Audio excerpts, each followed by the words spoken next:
Many of our ideas about the past are a mixture of myth and reality.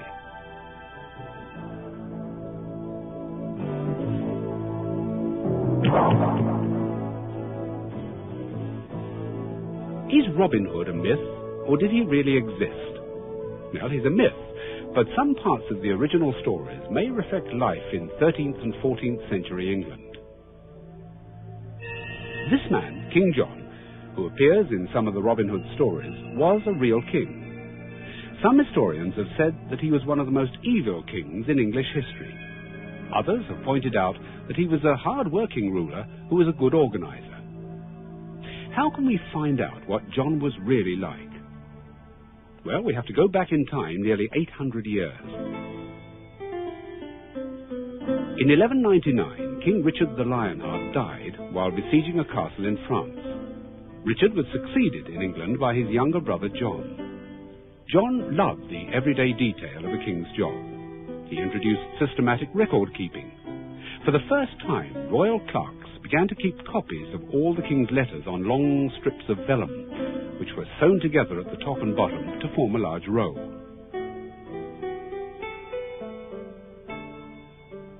These rolls can still be seen at the Public Record Office in London. Various monks also wrote reports of John's reign in their chronicles. But even with all these written texts, it isn't easy untangling what actually happened from what people later said happened. This is another royal letter. It describes a grant made by John to the people of his kingdom. It is called Magna Carta, that is the Great Charter in Latin. It's often claimed that this document was the start of English democracy and the guarantee of freedom in England. People the world over have heard of Magna Carta, but how many actually know what it says, or how it came to be written? Magna Carta, being an American, I'm not that much up on English history, but I believe it was kind of what established your present form of government, the freedom that you have in England now. That makes it pretty important. It's very important to England, the Magna Carta, isn't it? It's something to do with the Constitution. I don't know, really. It's a group or something, isn't it? Yeah. No, it's Magna Carta. It's what the rules of Britain are drawn up on, isn't it? You know, the parliaments and everything. So it's something to do with King Harold in 1066. Like a Bill of Rights, something from 1285 somewhere. It was the document that King John signed. He collected all the earls together, and because they were running riot, and he wanted... No, they wanted to sort him out, that's it. They sorted him out, he didn't sort them out. Yeah, and it was signed at Runnymede between King John and the earls and things. Were Great Britain, what are they? Magna Carta, it's the charter for the beginning of the Norman civilization of conquest of Great Britain and really annexing it to mainland Europe.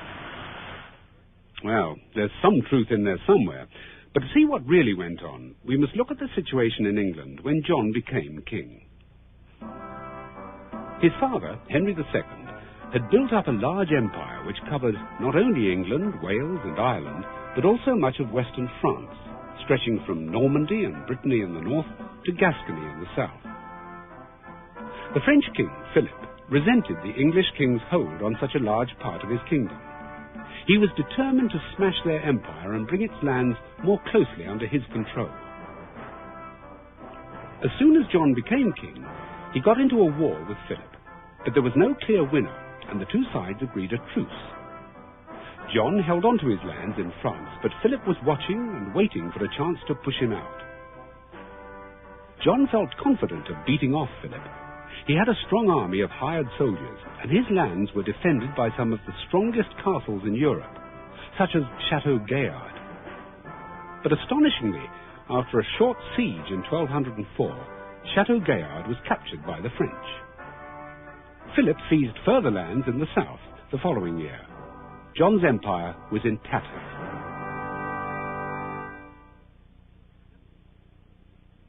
As if this wasn't enough, King John was running into trouble with the church as well. Pope Innocent III in Rome wanted to become more powerful and wanted to choose the next Archbishop of Canterbury. His choice was a man called Stephen Langton, who was a cardinal, but wasn't known to many people in England. Now, John refused to accept Stephen Langton. As a result of this, the Pope excommunicated John and closed down all the churches in England. John was unimpressed by this. He simply confiscated all the church lands and took over the revenues himself. But that situation didn't last. Things got even worse for John when the Pope tried to get rid of him as King of England. The French king, on the Pope's instructions, was preparing to invade England to turn John out. To try to get the Pope on his side and to keep his throne, John made a dramatic gesture. He offered to make the Pope overlord of England and Ireland. That is more important than himself. With this letter, called a papal bull, the Pope accepted and confirmed John as a ruler on his behalf. It carried his signature. But the new Archbishop of Canterbury remained very suspicious of John. In the meantime, John hadn't forgotten about his lands in France. John and his allies mounted a great campaign against Philip. But John's allies were defeated at the Battle of Bouvines in Flanders. John himself was forced to return home without having fought an actual battle against Philip. Back home in England, there was unrest. Wars cost money, and John used all sorts of trickery to raise the money he needed. He made nobles pay enormous sums when they inherited their land.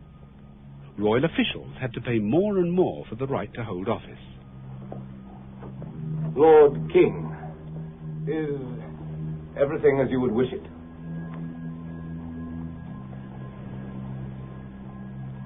As we would wish it. The war in Normandy. Is that as we would wish it? The money to fight it. Is that as we would wish it? The delivery of the tax money from Nottingham. Is that as we would wish it? These tally sticks were receipts for tax money paid into the royal treasury. Different sized notches were cut in the sticks to show the amount paid. John saw plots against him everywhere and punished suspected traitors severely. This pushed the most powerful barons to rebel against John because of the way he treated them. And the Archbishop of Canterbury encouraged them to try to force John to make a series of promises so that he'd govern the country more fairly in future. Now, John refused to meet the barons' demands, and the barons marched on London and captured the Tower. There was no way out for John now. He had to negotiate with the rebel barons.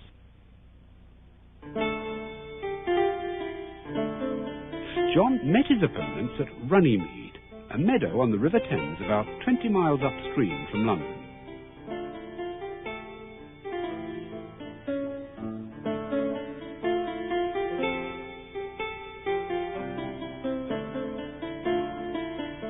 On this field, the barons presented a document listing all their demands.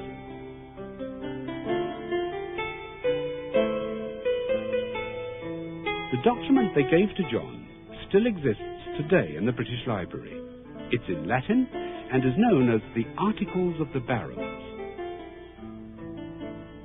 John eventually agreed to the barons' demands, and he put his seal on the document to show that he agreed. News of the agreement then had to be spread throughout the country. The Articles of the Barons were first turned by the royal clerks into a proper legal document in Latin, following the form of a charter, which was a grant by the king. This grant came to be known as the Great Charter, Magna Carta, in order to distinguish it from the Little Charter, which dealt with the royal forests. John's clerks wrote out many copies of Magna Carta. We don't know exactly where they were sent, but we do know that chronicles written at the time refer to bishops and sheriffs of counties receiving copies. As was customary with royal grants, people who received a copy had to pay a fee.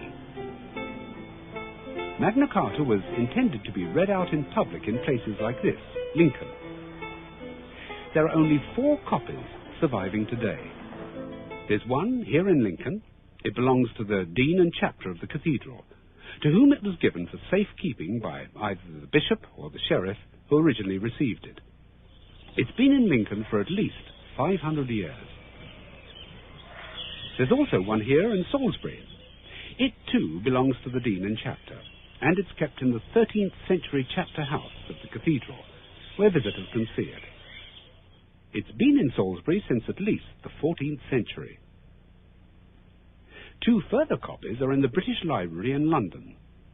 One was found in a London tailor's shop in the 17th century. The other is the only one with John's seal still attached, although it was reduced to a crust by fire in the 18th century and the seal melted. Magna Carta is a difficult document to read. It's in Latin, and the handwriting is different from ours today. It isn't even the same in all the copies that survive. And why do you suppose that is?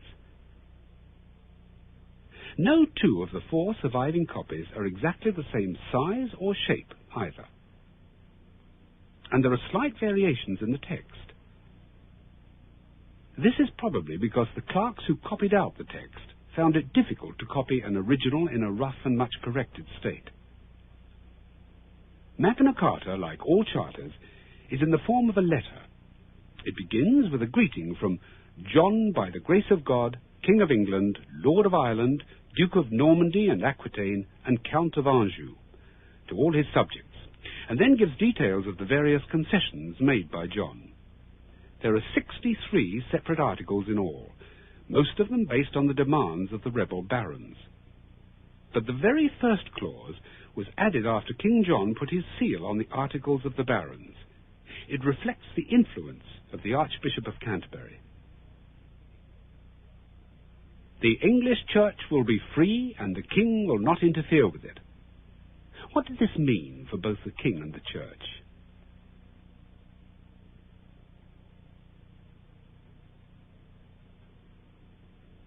No freeman will be arrested or imprisoned unless he has been found guilty by his fellow freemen and the law of the land.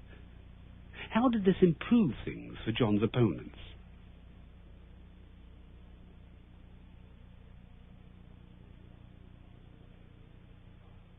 When a nobleman dies, his heir will pay a set price to take over any land he holds from the king. Who benefits most from this?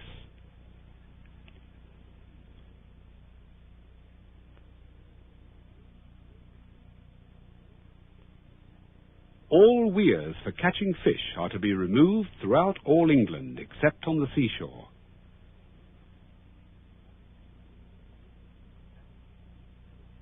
Land that the king has had turned into forests is to be put back to its original use.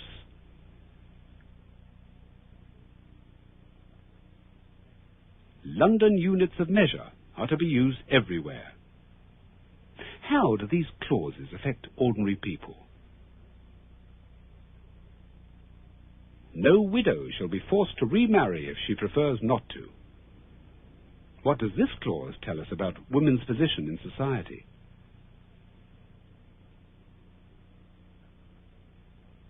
So, much of Magna Carta is about the nitty-gritty of feudal law.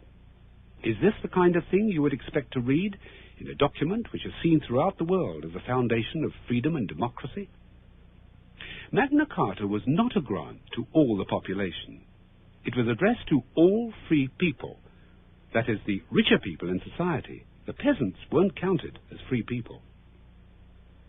At the end of Magna Carta, John agreed that a council of 25 barons should make sure that he kept his promises. He agreed that if he did not, they could seize his lands. Now, this was the first time that the limits on a king's power had been written down in such detail. It seemed to be a humiliating loss of kingly power and prestige. But John was just playing for time. He knew that the Pope would be outraged when he heard what had happened. John was right. As soon as the Pope heard about Magna Carta, he sent this letter, declaring it null and void, and saying that John didn't have to keep any of his promises. This was the signal for the outbreak of an even more ferocious civil war. John demanded that the Archbishop of Canterbury hand over his castle at Rochester. Stephen Langton refused, and there followed a terrible siege. John's engineers brought one of the towers crashing to the ground. You can still see where the wall collapsed. The defenders fought on, but were eventually overwhelmed by John's forces. The French took this opportunity to intervene. They invaded England, and 2/3 of the English barons went over to their side. They attacked Dover Castle, but they couldn't capture it, and eventually English support for the French collapsed. Then suddenly John died. It's said that he got dysentery after eating too many peaches and drinking too much new cider. It seemed that this was the end of the Magna Carta. It had been overturned by the Pope, and the king was dead. But in fact it gained a new lease of life. John's son, Henry, was only 9 years old, too young to rule as a king. So this man, William Marshal, was appointed to govern the country for him. Magna Carta was reissued in a shortened form to restore peace and reassure the people. But there'd no longer be a council of barons to make the king stick to his promises. Henry continued to reissue Magna Carta throughout his reign. This is a reissue of 1225.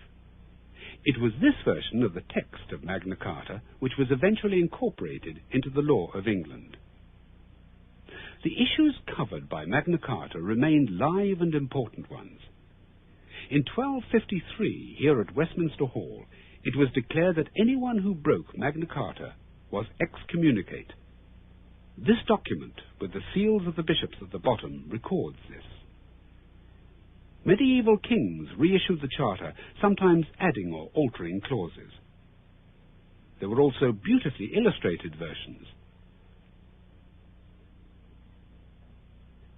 Since the 17th century, Magna Carta has really taken hold of people's imaginations, but often they've misunderstood why it was drawn up in the first place. King James I and King Charles I did not feel bound by Magna Carta. They claimed the only person they had to take any notice of when they were ruling the country was God. This was called the divine right of kings. Lawyers like Edward Coke said that this was not the case because Magna Carta made the king subject to the law like everyone else. But Coke and others also claimed that Magna Carta was the origin of trial by jury, although the use of juries is in fact older. Some people even looked for the origin of Parliament in Magna Carta. The grant by King John at Runnymede came to be seen as one of the great moments in world history. The idea that Magna Carta ensured freedom under the law for everyone spread to other countries as well. The English settlers in America took English laws with them, including Magna Carta. William Penn, who founded Pennsylvania, wrote a commentary on Magna Carta. The laws of Pennsylvania were based on the Charter, and copies displayed in schools so that children would know what it said. From America, the ideas of liberty based on the myth of Magna Carta spread, and even influenced the revolt against the monarchy in the French Revolution. Magna Carta is still used today by politicians who overlook what it really said. In a speech in 1990, Margaret Thatcher said she wanted to create a European Magna Carta to give basic rights to all the people of Europe.